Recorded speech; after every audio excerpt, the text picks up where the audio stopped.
আসসালামু আলাইকুম এভরিওয়ান, আশা করি সবাই ভালো আছেন। আমি অনেক ভালো আছি। আবারও আপনাদের মাঝে সুন্দর একটা ভিডিও নিয়ে চলে আসলাম।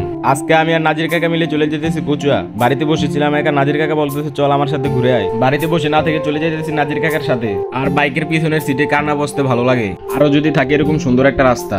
সত্যি বলতে এই সময়টা আমার কাছে অনেক ভালো লাগতেছিল, কারণ অনেক সুন্দর একটা রাস্তা, সবুজ শ্যামল গাছপালা, সুন্দর একটা ওয়েদার, অনেক ভালো লাগতেছিল। সত্যি বলতে আমার বাড়ি কিন্তু কচুয়া থানা, কিন্তু আমার এই পথে এত একটা আশা হয় না। দেখতে দেখতে চলে আসলাম কচুয়া।